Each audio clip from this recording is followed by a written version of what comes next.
ओम नमः शिवाय। आज हम सुनेंगे कार्तिक महात्म्य का 17वां अध्याय।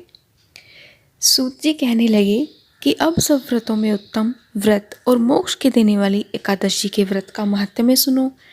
एकादशी तिथि कृष्ण पक्ष की हो या शुक्ल पक्ष की, अन्न नहीं खाना चाहिए। जो एकादशी को अन्न खाता है वह पापों का भक्षण करता है। एकादशी का व्रत माता के समान ही उसकी रक्षा करने वाला होता है। नारद जी कहने लगे, हे राजन, अब एक इतिहास सुनो। नर्मदा के तट पर गालव ऋषि का अति शोभायमान आश्रम था।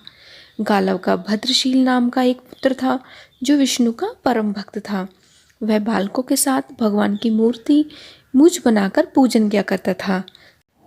साथ ही बालकों को उपदेश दिया करता था कि वह भी भगवान का पूजन करें तथा एकादशी का व्रत रखें। बालक भी उसका उपदेश सुनकर वैसा ही किया करते थे। अपने पुत्र के चरित्र को देखकर एक बार उसके पिता गाले ऋषि ने उससे पूछा कि भद्रशील, तुम सदैव भगवान विष्णु की पूजा में लगे रहते हो, यह उपदेश तुमको किसने दिया?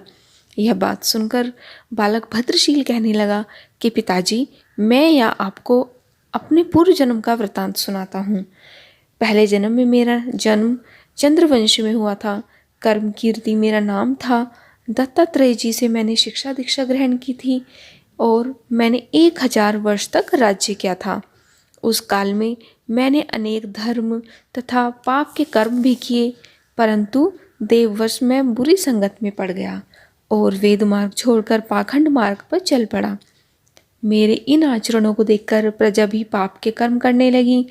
इस प्रकार धर्मशास्त्रों के कथानुसार प्रजा के पाप का 6ठा भाग मुझको भी मिलने लगा।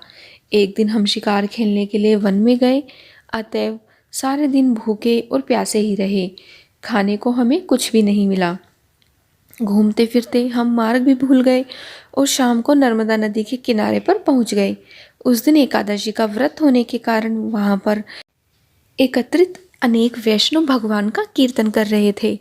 मैं भी भूखा प्यासा रहकर रात भर वहीं पड़ा रहा, मगर जैसे ही सुबह हुई, भूख और प्यास की वजह से मेरे प्राण निकल गए।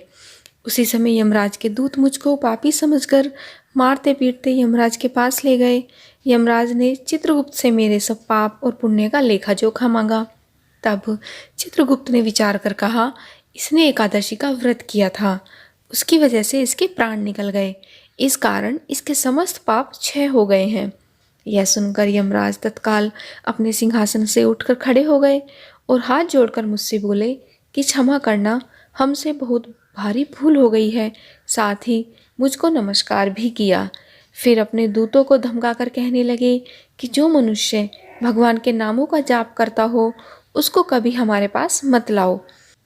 जिस किसी ने भी अनजाने में भी एकादशी का व्रत किया हो उसको हमारे पास आने की आवश्यकता नहीं पड़ती। इसके बाद यमराज ने मेरा पूजन किया और फिर मुझे सुंदर विमान में बिठाकर विष्णु लोक को भेज दिया। हजारों वर्षों तक इंद्रलोक और विष्णु लोक में रहने के पश्चात अब फिर मैंने यहाँ पर जन्म लिया है। जो कोई इस कथा को पढ़ता है अथवा सुनता है या फिर सुनाता है उसके सभी पाप नष्ट हो जाते हैं। जय श्री हरि। आपको कथा कैसी लगी मुझे ज़रूर बताइएगा और वीडियो को लाइक और चैनल को सब्सक्राइब ज़रूर कर दीजिएगा। धन्यवाद।